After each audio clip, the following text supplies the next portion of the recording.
Hey, this is WP Dev Table. This is our fourth week in a row doing it on a weekly basis rather than monthly. So props to everyone for being here every Monday in a row for 4 weeks. This week we're joined by Scott Kingsley Clark, and Scott is going to be talking with us about the Core Fields API as well as a whole bunch of other good stuff. You can subscribe to us at wpdevtable.com. We have our iTunes stream for the actual podcasting. We're on Twitter, email, subscribe, and probably everything else you could possibly think of. So be sure to subscribe and stay tuned every week as we get new content going. Let's see, use our hashtag SWPDevs on Twitter, and we will answer your questions as we go through the podcast tonight. And let's start this off. Jason, how's it going? Good. Good. Who are you?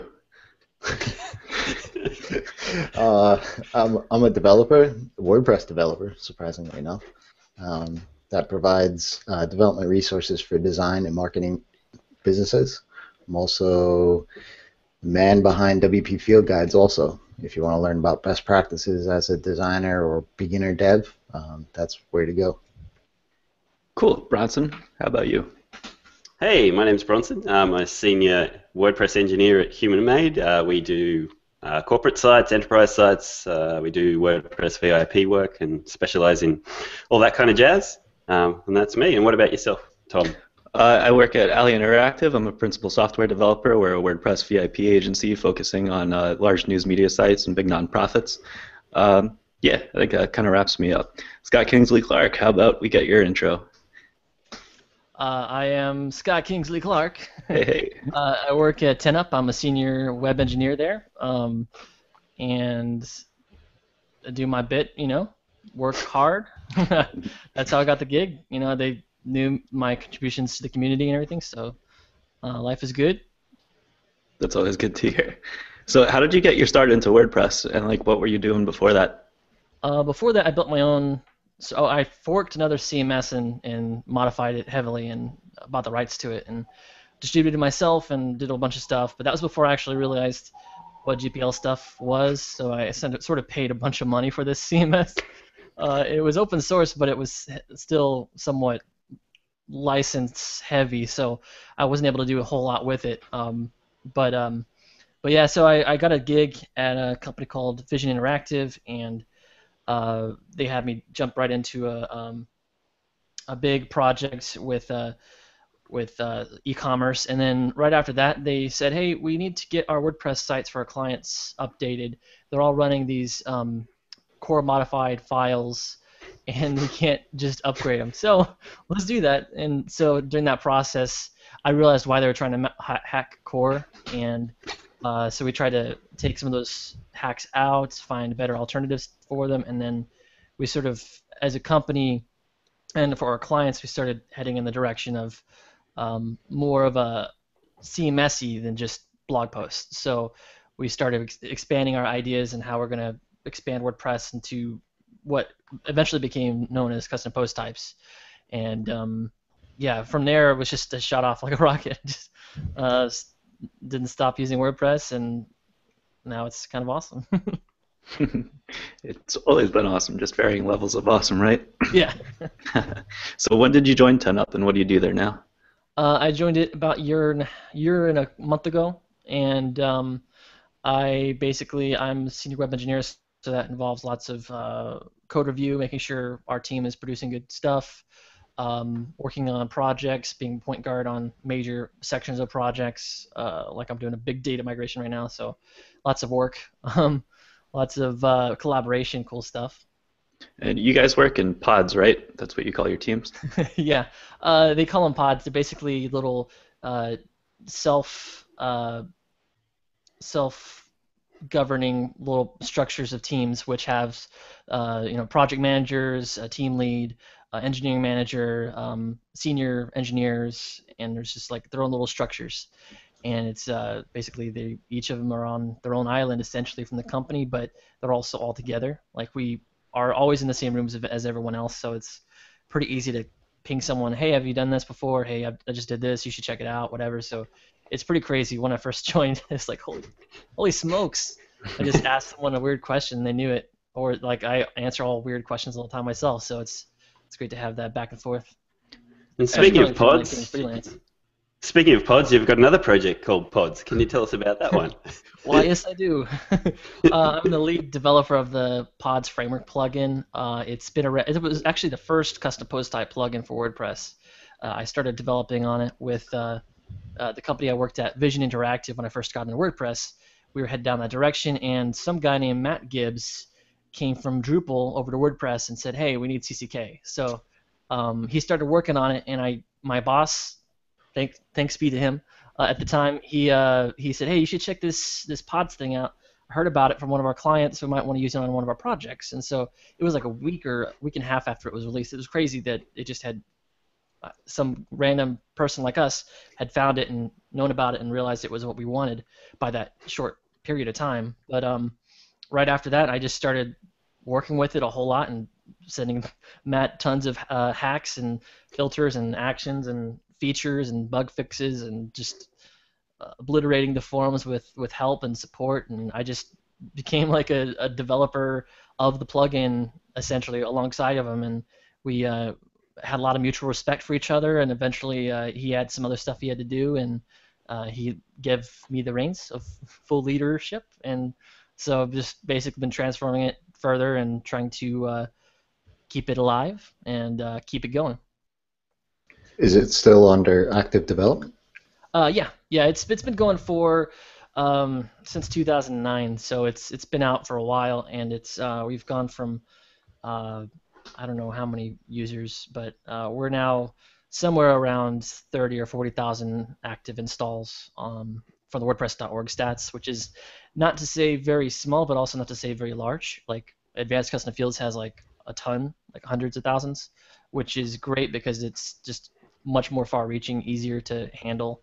Where Pods is like very developer-focused, developer-oriented. Like you can create new custom tables inside of WordPress for storing your data and stuff. So there's like lots of really cool features built on top of Pods that at first glance, as someone just getting to WordPress, you may not be able to grasp. But we get a lot of people coming from other CMSs like Drupal or Joomla, Drupal especially. A lot of people are like, "Hey, we really love Pods. Thank you for this," because we were really confused. Yeah. What does the development team look like for that? How many of you guys are working on Pods? So I'm at the top lead developer. We've got another developer. His name is Phil Lewis, and he's doing a lot of Pods projects, Pods-related plugins that we're integrating with Pods to extend it. He's also doing what we call client work or VIP work, which is he'll do projects in the name of Pods, and he'll build the clients, and the clients pay Pods. We have a foundation company behind it, so it's like basically he donates his time to Pods, and people end up donating to us for it. So it helps us keep funded because we pay him a little bit to keep him going on Pod support and Pods coding, and then we pay another guy support for doing lots of. He's a project manager and support lead. His name is Jim True. He's been a blessing to the whole project, and it's basically between the two of them, they keep everything going, and it's great because I don't have to worry about major meltdowns or major issues during the day when I'm working at 10 up. So pretty cool team. That's a really cool system. Yeah. In terms of the extensions you mentioned there, what kind of ones, what things have people built on top of Pods that have maybe surprised you? Real estate plugins. I've seen some pretty interesting nonprofit sector stuff, like extensive amounts of that actually. Lots of extending of the actual functionality to add some. I've seen some new field types. I've seen some different features, example plugins. Just a bit. And I wouldn't say it's reached its pinnacle yet. We're still working on making it easier for people and adding more things to make it grow further. So we're still not. I don't think we're at the level we want to be, but I think we're at a level where we're not afraid of too many people coming in asking for support, like a plugin like ACF would have, because we don't have that many sites, so we don't have to worry about it basically taking over all of our efforts. Pods had some really neat caching related stuff in it, right? With edge side includes. I was wondering if you could talk a little bit about how that works. Yeah, interesting you mentioned that because it's a really cool feature. It's what we call Pods views, and we use it inside of pods itself, but not for the caching part. It's for the including part. So basically, anywhere where we call pods view, you can actually overwrite and extend it with your own view, include your own file from somewhere else. And as a plugin, you can override the field type outputs or field types, list filters. There's lots of things. Almost all of, I think everywhere we're including a file that is being output, we're using pods view. And what we do with pods view is it's basically there's the template handling, but there's the also caching. So it basically lets you cache things based off the file, and you pass additional arguments like a hashtag. Let's say you want to include your recent posts. So recent-post.php will come from your theme, and you can put a hashtag category 5 or whatever. You can add other things to modify it, or question marks. You can do that too. You can pass parameters right into it, so it'll become localized variables that you can utilize in the theme. So if you want to include, I see this a lot where people will do include in a post loop instead of get template part, because they're working with a localized post variable and they don't want to mess with the query. So you could pass that post variable right into it. And we also have pods Ajax views, which is a plugin I built that lets you Ajax those views in on demand with the same features, but it just loads the JavaScript first whenever the site loads up, and then once the site loads, it then loads in the actual view. So it can help on really large, complicated sites that have too much going on, but they need it there. So that's partial page rendering then? Yeah, it's partial page caching essentially, and it's just super useful because you should get used to caching parts of your page anyways, and it's just an easy wrapper. It's built into pods, so if you're using pods, you can just immediately use it. That sounds super nifty, and I was looking into a caching issue the other day, and edge side includes were something that seemed like they would work beautifully in this case, and the only reference I could see to edge side includes in WordPress was pods views. So. Yeah, I was asking in track about get template part and trying to extend it with other things like caching, for instance, and that's probably where you found it. But yeah, it's a killer feature because if you have a huge, highly user-intensive site where they're logged in, you can't cache the pages because then you'll show like Joe to Susie or whatever. So you'll see lots of craziness happen there. But that's why partial page caching is super useful for that, as well as things where you just don't need it often. You don't need to generate it often. Like maybe once a week a new post comes in, you generate it, it's there, so it's there for a week and then whatever. So you can do that for multiple things like external feeds and stuff, so it's pretty cool. Awesome. So with pods being kind of like your first step into the custom fields and that area of WordPress, is that sort of what led into you being super interested in taking on the Core Fields initiative? Yeah.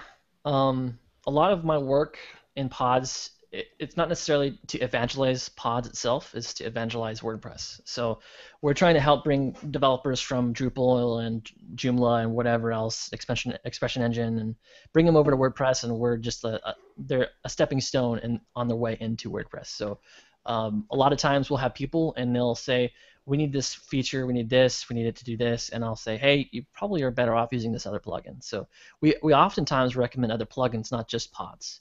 And during that process, to know what plugins to recommend, we came up with this spreadsheet.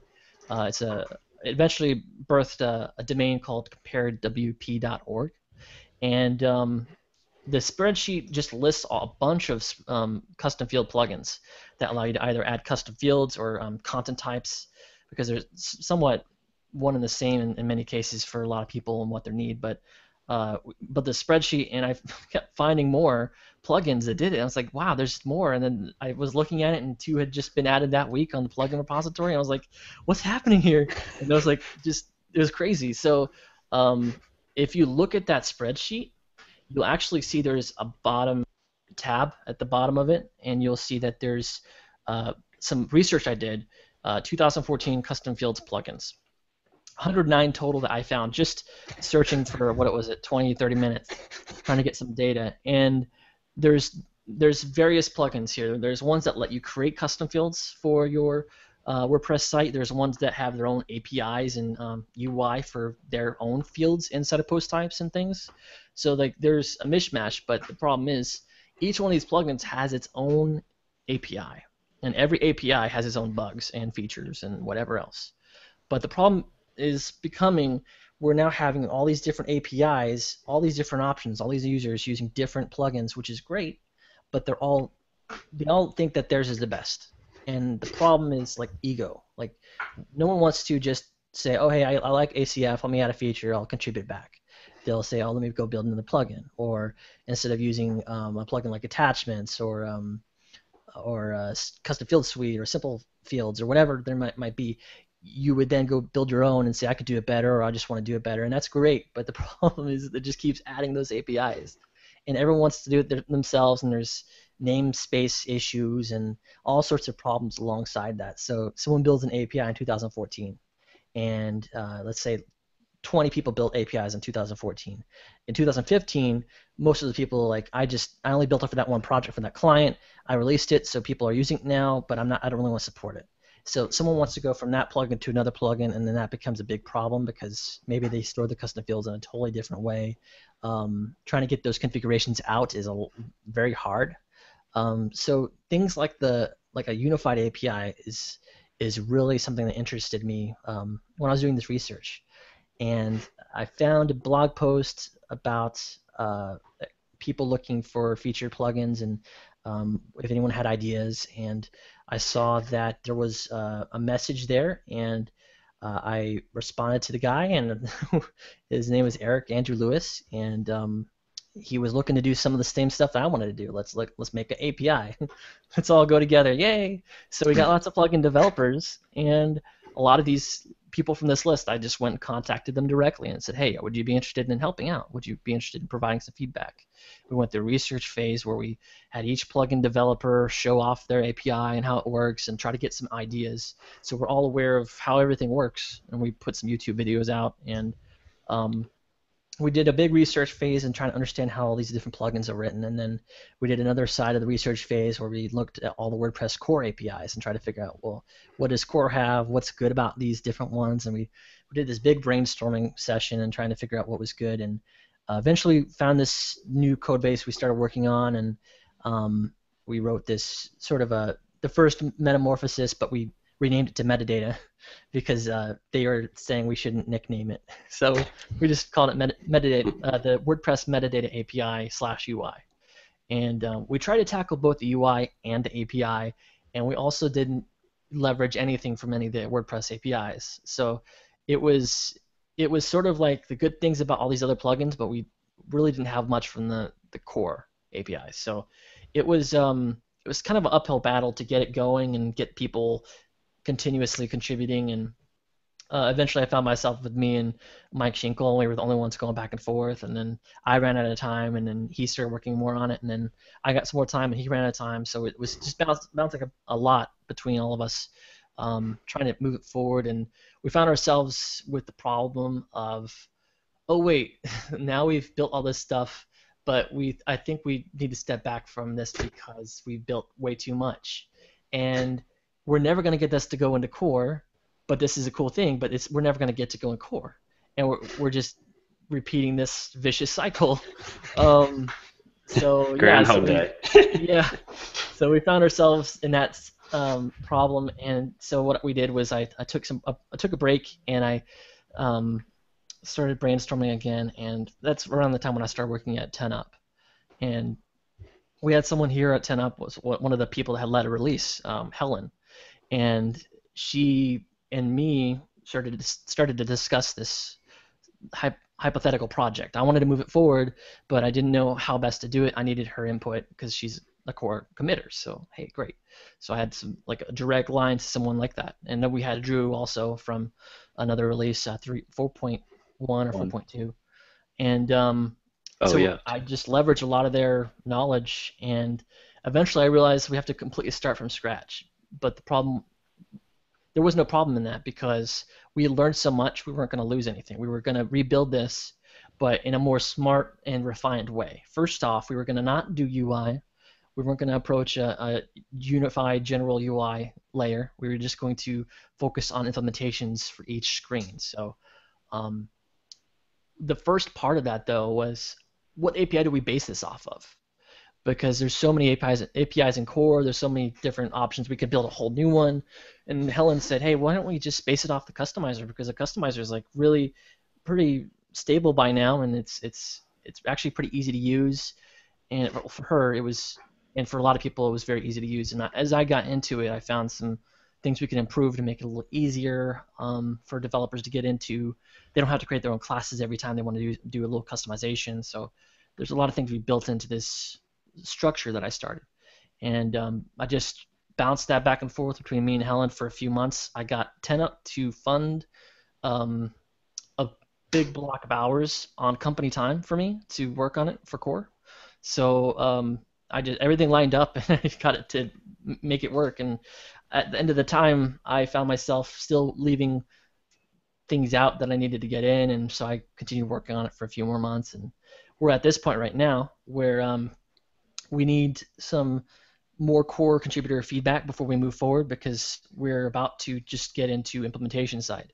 So before we start working on all that stuff and all the pains of making every release merged into ours, because everything's based off the customizer API.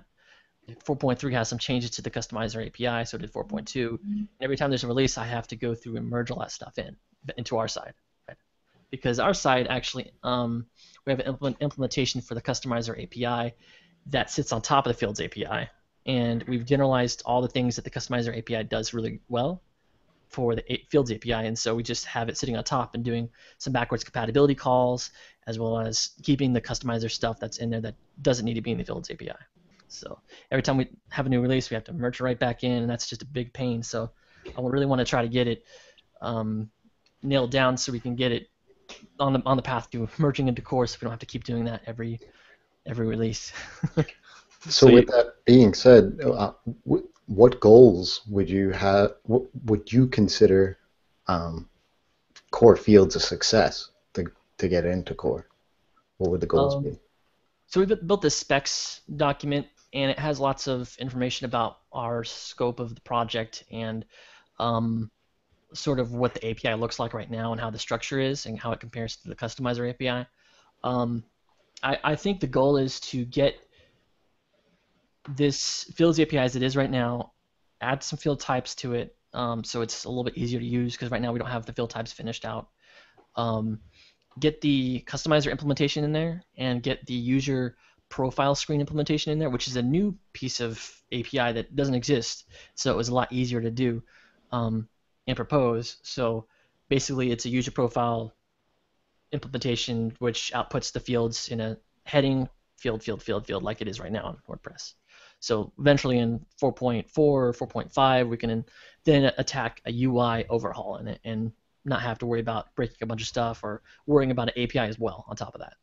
So I think my goal, my personal, what I want to accomplish is get the Fields API into WordPress 4.4 or 4.5, get these two implementations in there, also continue working on other implementations, other custom field types, examples, like just start filling out the rest of this so that more developers can start using it, be able to understand how to use it.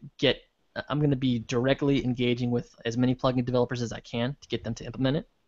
I've talked to a lot of people, already have most people on board. There's still some apprehension whether or not they're going to use it for some of the bigger plugins. I emailed one of the developers, and he said recently, this past week, that he would implement it as long as his users felt it was worth having that layer on top of the backwards compatible layer of his old stuff. So there's some caveats there where he may have to at some point require a minimum WordPress version once a Fields API gets in it, but other authors don't have as big of a problem with that. I mean, Pods only supports 2 or 3 versions back officially. Like the next version of Pods 3.0 is going to have 4.1 and above, so it's not really going to be a big thing for us to at some point up the version, because we want people running the latest version of WordPress anyways. But yeah, I guess that's my goal, is get it into WordPress 4.4, 4.5. Cool. So what are the field types? what are the field types you've got in there at the moment? Like you'd have media upload, you'd have text box, you'd have text area. Like, can you list out the ones that are Sure. like kind of minimum ones that you want to get into core? Yeah. Because I'm sure there's minimum lots of ones I wanna people get that into have. core. That's a good way to explain it. Yeah, so basically Customizer has like a text field, a text area, checkbox, radio, select, select page, color, upload, image, audio, stuff like that. We want to get things in there as well, like eventually, once we get some time to put the post type editor or the post editor implementation in place, we want to take some of that stuff out, like the page templates, the tagging, some of that stuff, and pull that into the Fields API, so it can be better reused in other contexts for developers if they want to build their own plugin screens or whatever settings. Cool. You have a tagging field inside your settings screen. It'd be great for some things. So. It could be useful in a lot of different ways to abstract more of this stuff out into this API. But I think our main focus is those things. Select, we really want to cover multiple content types like posts and stuff like that. So yeah, it's kind of a big effort to try to figure out what's the best stuff to get in for. I definitely want to attack a repeatable field, loop field kind of grouping, because that is a big thing in a lot of big plugins, and if we don't attack it at the API level, even if it's not used in core, I think we'll have bigger problems towards adoption and standardizing how people actually do adopt it. So it's going to be a big headache. So I think we're going to try to attack it as best as possible. I wanted to talk to you a little bit about the repeating field, because I was having a few conversations with the people at Ali this week about that and how to go and save that and what the best ways around that would be. So when we were discussing it, one of the big challenges is maintaining order when you save stuff while still allowing that data to be queryable. Because in most repeating fields, you're going and you're saving a serializable array, right? Which means you can't go and query against stuff unless you're using a like meta query. And lots of times that gets really beefy, especially when you have any kind of substantial data set. So your site's going to fall over, and that's bad news bears. But there's kind of no way around getting around that while maintaining order unless you're going and saving other data. So if you were to go and save a serialized array to go and which is totally fine in some use cases. Let's say you had a gallery and you just want to loop through the data. You're not querying against it. You just want to go and spit it out in that order. But if you wanted to go and have something where you can search against it, allow that field to be indexable as well, and just have another parameter that gets set when you're going and creating your field. So then you have your one field that contains your serialized array, as well as going and saving individual meta fields for each of the things that you want to be indexable. So do you have any thoughts on how that would play out and whether that would be something that's feasible for a solution for repeating fields? Yeah, that's the biggest part really. Storage is an item of contention with all developers. I've seen developers do it serialized array. I've seen people do a JSON. I've seen them store each individual meta value and store an extra meta value to store the order. I've seen a lot of cases where they have custom tables that they do their own indexing there. So it's kind of all over the place, and I think that's going to be an area we're going to have to lean as much as possible on the plugin developers and figuring out what is the best thing, and also leverage the side from core is, we want something performant. Meta queries, people don't like meta queries anyways. Like on VIP, you can't really run tax queries or meta queries. Those sort of things have to be cached if you're ever going to do it. So it's definitely going to be a big problem for us. We'll have to tackle that. But I think that at the API level, defining it, I don't think that will be a problem, at least in the area of actually just defining your configurations. So like you'll be able to define fields and define subfields and define subfields for those, and it'll be object oriented in a way that you can do that. But I don't think we can attack that immediately. I just think we need to talk with as many core developers, have a big item on the core agenda to tackle this. Once people have accepted Fields API and have it, we're going to get it into core. Core contributors are all on board. This is the schedule, whatever. We need to get that figured out as well, because if we can do anything before it's actually implemented, we want to enable people to do that. And also backwards compatibility, we want to definitely make it extensible. So if people are doing it in other ways, keep it available for them to be able to do that, and or at least override it for their own field types. So that's definitely going to be a thing. Yeah. Can I throw that question back at you, Tom? Because Yes. Ali Interactive obviously have their custom fields plug-in on WordPress VIP, so I've had to use it before. But I didn't actually go into the internals to see how you guys did repeatable meta boxes. So how do you do it in your fields plugin that's on VIP? It is very similar to what I just described. We have repeating fields that are available in Field Manager, and you can also have repeating field groups. So now you have fields within a group that are being repeated. So you're kind of getting into that. What's that movie? Inception. You're sort of hitting Inception right there. So what we allow is you can define a certain field that is indexable. So like maybe you only want the title of your field group thing to be indexable. So then you're not going and saving a billion fields for each group that's occurring, only the ones that have to be indexed itself, as well as going and storing everything in a serialized array so that all of that data is easily grabbable. But if you wanted to go and query against that title field, it's available. Cool. Yeah, Tom, you gotta show me that code. I want to take a look at it.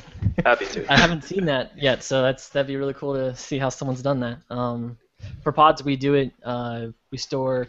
Well, we don't have repeatable groups yet or fields. That's coming in 3.0 with our CMB2 integration, but we store relationships in a way that we store IDs in their own meta values, and then we have another underscore protected meta value that has just an array of those IDs, the same IDs, but in the order that they should be. Mm-hmm. So that way you can still order them and reorder them, but you'd also get the ability to do meta queries against them and not have to worry about as much craziness. So it's like post-meta metadata. You actually just skipped over something there, Scott. You mentioned CMB2, which is WebDev's project for custom field stuff. So how are you integrating it with pods? Because there'd be a lot of overlap, wouldn't there, between the two projects? We've got questions from people saying, well, why don't we just use CMB2, or does pods replace CMB2, or aren't you just duplicating all your code, all that sort of stuff? And I think the idea of using CMB2 and integrating it with pods stemmed from all this work. And I wanted to do something for the next version of pods, which is the major pods 3.0. And we've been talking about it for weeks, trying to get some stuff nailed down for a couple of fixes we need to get into it. But basically what we're going to do is we're going to rip out all of our custom code for our forms UI stuff and implement CMB2. And doing that, we'll be saving a lot of time on our bugs. We'll be able to collaborate on future enhancements, features, and bugs that do occur. And we will expand our team with CMB2 being the field's UI stuff, and then pods being the main core pods. So we'll have a lot more ability to do more. We'll cut a lot of our bugs down because there's a lot of stuff that we want to do that it feels like we're in a vacuum. Just like everyone else in their own APIs, we're going to add this feature. Hey, someone else add that feature over there, but now we got to do it for us. And so if we get it to CMB2, we'll have access to all the other people's work that they've done already, which has been out for years now. And we'll also get access to the developer team, and we'll be able to say, hey, you want to export your code from pods into CMB2? You can. So you'll be able to export that stuff and not have to have pods installed, and you can still use CMB2 if you want to just use pods as your sort of your structure designer schema stuff. So you could do that. It's really cool, like a coalition of plugins. Yeah, it's starting out with these two. It's sort of like the idea behind how Drupal has been integrating all of the Symfony 2 components. Just sort of ripping out some of that stuff because we're better as a team, better as a group, better to support each other. And CMB2 will be implementing the Fields API as well, so we don't have to go change back to the Fields API once this is all done. Yeah, You mentioned that you were storing IDs for maintaining relationships. So I was wondering how that's been going with 4.3 now completing the term splitting timeline. Because now many of those IDs are split, and now they have to change during the update process, or hopefully before the update occurs. Yeah. So what happens is WordPress, like you said, it does split all the terms. It's been splitting them since 4.2, and but the idea of everything being split and storing IDs in the database in a meta value, which is not split from WordPress core, we just basically add some hooks to the term splitting action, and we do our thing on our side. We have our own pods relationship table that we have as an optional thing, which it's optionally disabled, so we enable it by default. But essentially, it's an indexed table with the ability to go up and down relationships, and we changed it all there. We also changed all the meta values, all that stuff. We just run it. So it's just a process. Dealing with, we just had a project where someone had a bunch of term IDs related to, but they didn't upgrade pods in time for the hooks, so a lot of things were stuck. But the WordPress core does store all the split terms that it has split already, so we just are working on some code to fix that up for someone, which basically just reruns those hooks for that. But yeah, it's just basically running hooks. I've actually looked at some code from other plugins. I think Advanced Custom Fields doesn't necessarily go change them right away. It just filters every time you do a term call, like basically a related field for term. It'll check to see if those terms have been split and then change the IDs on output or usage. It only updates the IDs on updating, I think. So yeah, so it doesn't do a proactive kind of migration for you. And core is storing those changed IDs in the options table, right? Yep, just a big serialized array for each taxonomy. Gotcha. I wanted to move back a little bit to what you were saying before when you first started getting into the Core Fields API initiative. And you mentioned how you started out with using Customizer and you wrote a bunch of code, which sounds a lot like what was happening with Metamorphosis on its outset, where you wrote a whole bunch of code and then you realized that things got pretty big. Mm-hmm. So at what point did you realize that you had to step back and it was better to approach it from a spec doc first rather than with thousands of lines of code? So just to clarify on that side, Metamorphosis, we took a pause and we said, hey, we're way far where we don't want to be. So we eventually said, we just need to sit back and simplify this because this is just out of hand. So I think the point where we realized that was when we started getting into too many things being dynamic and over-engineering. I think we ended up over-engineering some stuff, and it's not necessarily a bad thing to over-engineer because it's great to have that flexibility, but at some point you're over-engineering into a place where it's just not as productive as time spent in other places. It's also slower in some ways than just static HTML. You can over-engineer and make an HTML object and add attributes and stuff, all with PHP, which is great, but sometimes it's just better for static string and you just output the attributes like that. So yep, so stuff like that. And then the latest spec doc for the Fields API, we didn't necessarily hit a point where we had to worry about what we were doing being too much. It's just more so, are we on the right track? Because we're waiting for a lot of input from the core developers and contributors and committers and leads and stuff. So as soon as we get some more feedback from them and that we're in the right direction, we'll be able to push forward a lot faster. I don't want to spend too much time because I'm about to request for my company another chunk of time for core. We get chunks of time every 6 months, so it's great. But basically, I want to do that and spend it wisely because my time outside of work is greatly reduced with family. So I don't want to get into the point where I'm building a bunch of stuff. I spend 20 or 30 hours on this and then realize this is completely the wrong direction. I have to refactor it, whatever. So I want to make sure, at least the API as it is right now, are we on the right direction? Should we base it off Customizer API? Are we doing this implementation thing right? Are we doing our storage of the fields right? Lots of things that we want to make sure are right from the get-go, as opposed to me losing a bunch of time to the ether. So who's on the actual team with you, Scott, there? And when do you have your core meetings and how do people follow along and things like that so you can get more hands on deck? Right now, I guess co-lead / core mentor is Helen. She's basically been a godsend to the whole project, basically making it so it's actually legit. And so it's been me and her. We've got lots of contributors that are very interested in contributing and helping.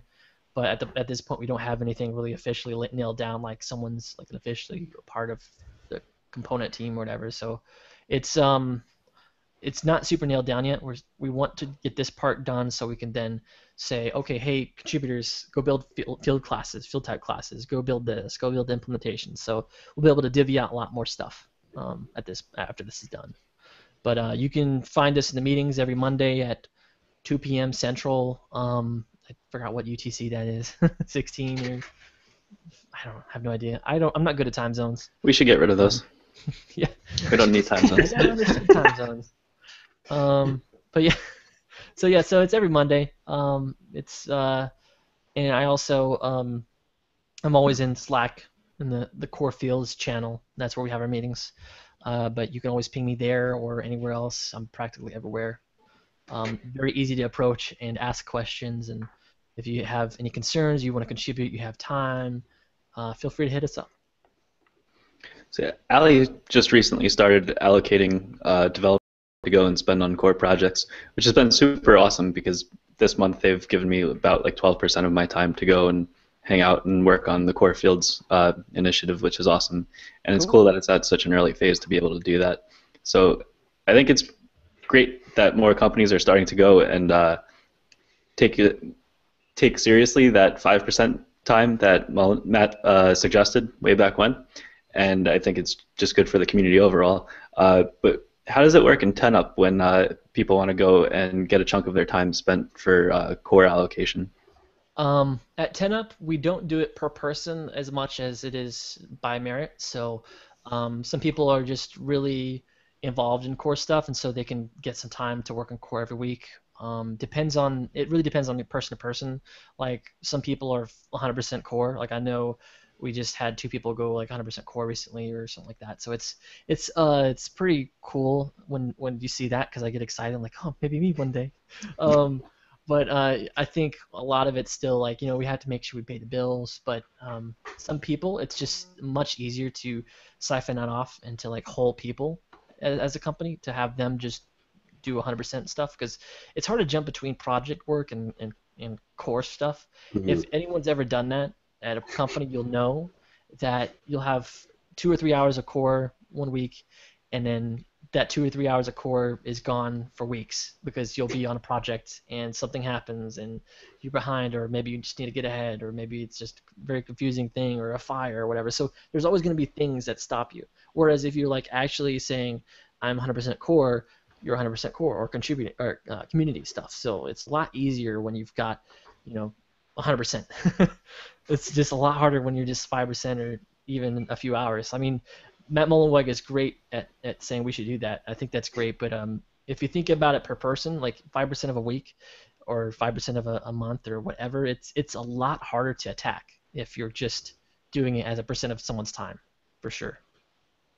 Especially since that time doesn't add directly to the bottom line. Yeah, right? Yeah. So yeah, I suppose you're right in that it's a lot easier to qualify and quantify it when you can just say that this person's hours are written off from contributing to the bottom line.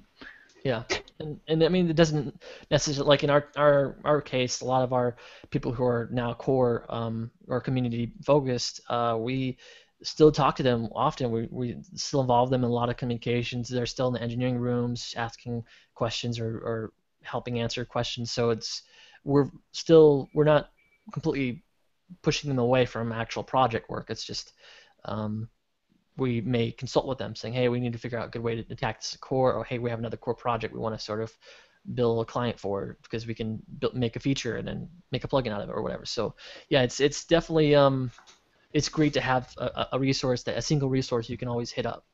Like I hit up Helen whenever I have questions about stuff, and she's pretty great. So Tom, how does Ali handle that as well? Do you have to approach for that time, or do they kind of say, okay, this is what we want to focus on? We will, they pick something and then allocate that time?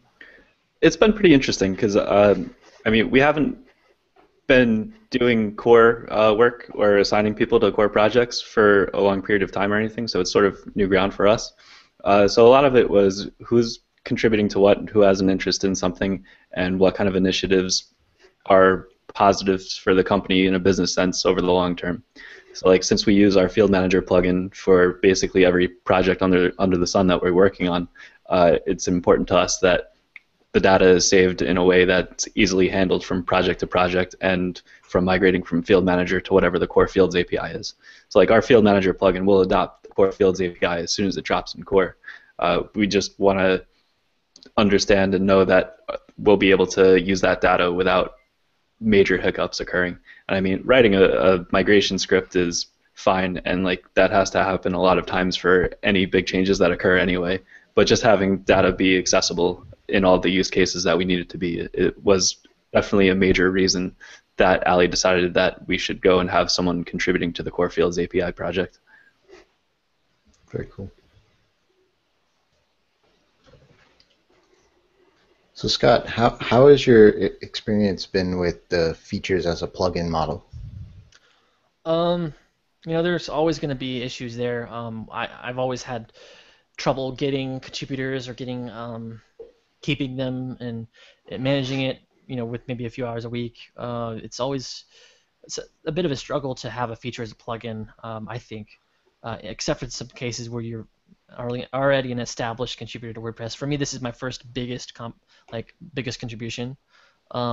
Those who have had those contributions, they have name recognition and a lot easier to just collaborate with the core people. I just know a few core people like pretty well. But I don't talk to them every day, and I don't necessarily think they. I don't want to bug them. So like, it's just kind of hard to run a feature as a plugin project, but I think it's rewarding if you can get the right people in place to help you along the way. It's a lot easier. Like for instance, if me 2 years ago or 3 years ago started to try to do this, I probably would not have any luck because even like when I first started out with WordPress, I wanted to build a feature and I'd love to contribute it back, but I have no idea how WordPress itself runs and how to do tickets. I used to use Track for support sometimes, so I was just starting out, I didn't know what to do. So I think it's definitely been a ride for sure. At least up to this point, pretty lots of turmoil and trying to make it past the. It's almost like starting a business. You have the first couple of years, and a lot of people drop off, and that's sort of like a core feature plugin. But a lot of cases, a core feature plugin usually starts with some sort of consensus of yes, we should get this into core. So there's not as much drop off, but like things like content blocks or I forgot what it was called. It was a really cool feature plugin. I don't know if Mel Choice built it, but I know she was involved heavily or whatever. So it's I think it's just a big, pretty cool project, but it just never got anywhere because they didn't have enough time to do it. They couldn't find contributors and they just had other things to do. So yeah, I mean that's going to be a problem. I think actually. Well, go ahead. Oh, I was just going to say, how would you recommend somebody that's just getting started that, like the 2-3 years ago how would you suggest somebody just get ramping up with that? I think you really need a mentor. Mentors really helped me. Having Helen around to be able to say, am I doing this right? Should I be posting this message into core? Can you look over the post? Can you tell me if I'm on the right track with this? Hey, I'm about to make a choice here. Is this right for core? Just being able to have someone to talk to. It's great to find someone like that, even if they're not a core like committer, like if just someone in WordPress that you know and respect, someone that contributes to core and understands everything. Just reach out to them and see if you can ask them some questions. Most of the time, people will just say yes. That's the thing about this community is we're very, very open and very willing to help people along. Pods, I don't know how many people I've helped with pods. I've done a lot of support with pods over the years, and I've helped so many people, and it's just really rewarding. But I did it all for free. It's a free plugin. It's not like I'm making money. It's like I've spent more money than I've had donated or sponsored. Really, I've spent tons of money on it, it's more than I should have. So, in my time and other people's time and everything. So it's just I think it's just part of our ethos. We're very open people. Approach someone and ask, and you'll probably get help. I definitely agree with your points on it being tough to gain a little bit of traction in the very beginning with feature plugins. But at the same time, the flip side of that is if something goes into core, then it's much harder to have any traction after it goes into core itself if it hasn't gained that initial attraction to begin with. I think the best example of that would be the post formats, because that didn't start its life as a feature plugin, right? It just entered into core, and then we're stuck with whatever choices had been made there. And since then, almost no progress has been made on it because we're kind of locked into that backwards compatibility issue type stuff, and it's very hard to go and advance beyond that. Whereas if it were a feature plugin, then all of those things that people dislike about post formats could have been ironed out and fixed before it dropped into core. Yeah, I mean, that's a big concern for us doing the Fields API is like we really want to get it right. That's why we're waiting for a bunch of people to tell us how it is for them in terms of core developers and stuff. Like I've got nothing but plus ones, but I want some negative ones. Like I want to see what are the issues you see, what are the problems, what are the things we're facing here. So I'm looking for those. But yeah, that's a big thing to face. Like push formats is like one of those gypsy trailers. You don't know if you should approach it or not. I don't know. Just weird analogy, I guess. It's definitely funny though. It's almost like any comment is appropriate when it comes to post formats, right? Yeah. Maybe someday post formats will be beautiful. Who knows? But so in terms of, sorry, Tom. Go for it, man. Yeah, in terms of managing the project, Scott, is the GitHub repo the best one for people to go and have a look at? The WordPress-fields-API, which we'll link to in the show notes. Yeah, it's on my GitHub account. It's WordPress-fields-API. It's still in progress. We've got some things we want to do. Check out the issues if you want to see some of the things we're focusing on next. I want to get it so it's easier to test, like so you can just install it as a plugin and it's all encapsulated. Because right now you still have to copy some files into core for the customizer API implementation. Yep. But yeah, there's a lot of cool things in it that we want to tackle. So if anyone wants to contribute and has time, like Tom, definitely keep in our Slack room, and I would love to make you a big part of it. There's no one I would turn away if you have time and have the drive, and we're all on the same page. There's one GitHub issue I wanted to touch on since you mentioned GitHub issues, and that's the one where you asked for people to basically announce their support or intention to go and use core fields within their plugins, which seems to be one of those areas where people can go and voice their -1s as well. Yeah. Has there been any holdout, I guess, people saying, no, I don't think this is a good idea, other than the one that you mentioned earlier? Yeah, the other one is the most popular custom fields plugin. I wasn't going to name it or make it official because he's holding off and that's fine. saying yay or nay until he sees the API and sees how much of trouble it'll be to do a backwards compatible layer and stuff. But I think as a whole, I really haven't heard any negative. Like, no, I have not heard a no. Straight no, I haven't heard anything. So that's great for me, but also worrying because I want to know whether or not that would be a problem for some people. I think most of the time you might get confused in whether or not it's a no as in no, we don't have time, versus no as like this API just does not, this crap.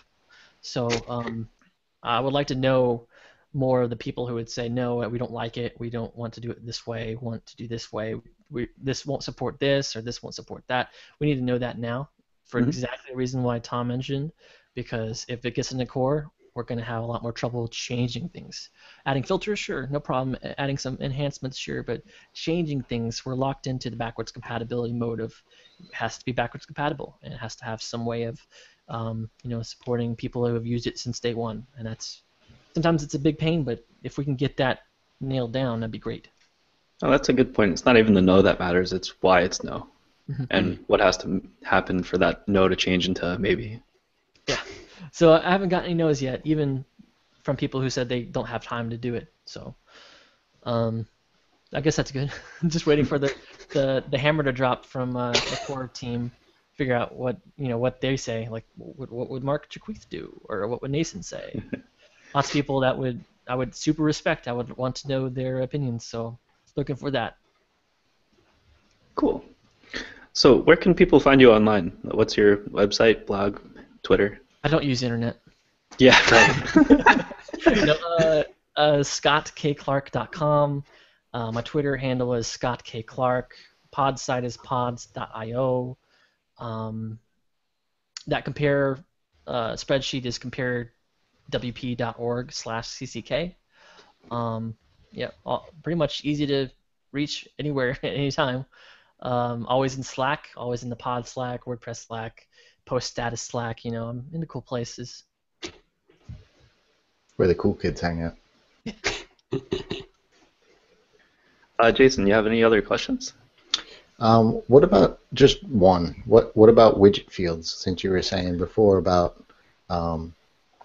if it's accepted, it's harder. Are we going to try to push that into that initial push out? I would love to tackle widget fields. That's an area that is widgets really suck right now.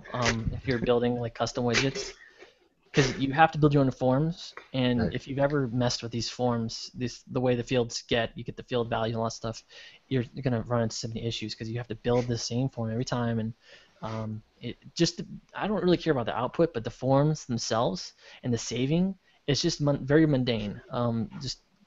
Sometimes you don't even want to touch it because you just know it's gonna be hard. Well, not really hard, but just like menial. So I think it would be really great to attack that with the Fields API implementation. I think it makes perfect sense to. I don't know like out the gate, but I think it'd be really great to tackle it in a future implementation. I also, like I said, I want to do the core implementations, but I also want to focus at the same time, push some people off on the different sides, and also get these other implementations going. Because if we can get those other ones going and maybe they're ready before we do the actual feature merge, maybe we'll get some other ones in there, or maybe we'll get some plugins for people to use and use until it's in core. And so, a lot of people will say, well, if you have a feature, you get a feature as a plugin, see how many people install it, see how many people actually like it, and that could be a great way to have people test it. So I would love to add widget fields as a plugin. Would love to add menu fields as a plugin, but that's a whole other story. Things like that, it'd just be great to siphon off and not have to worry about the worry of, is it going to get into core? Will it make it into core? Should we have to take it out now, or what do we have to do to it and all that stuff? So it's just easier not to worry about it and just have it as its own little side project so that it'll be ready to go whenever it's ready.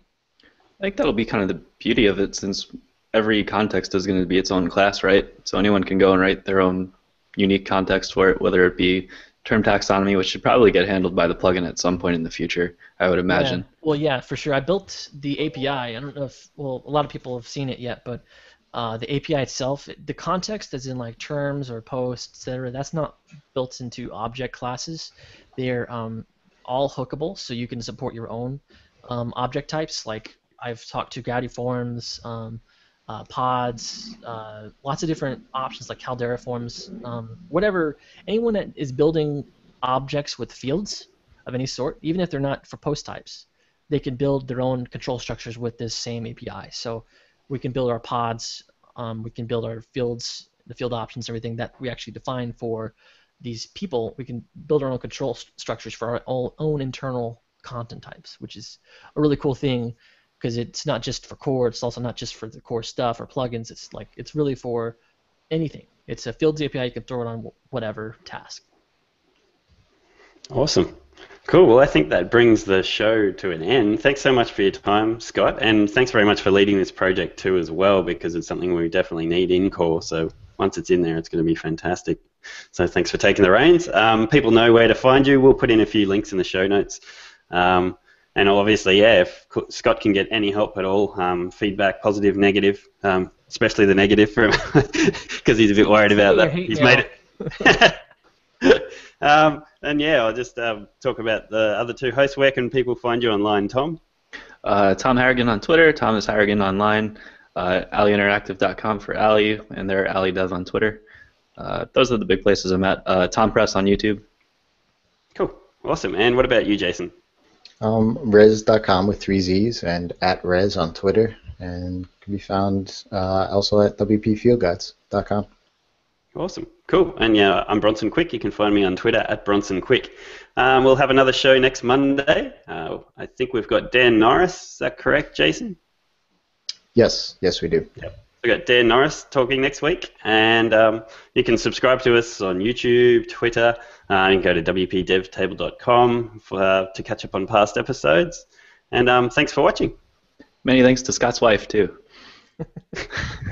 She needs all the thanks. Cool. Thanks a bunch for coming on, Scott. Appreciate it. No problem at Cool. all. Thanks a lot. Thank you. Have a good one.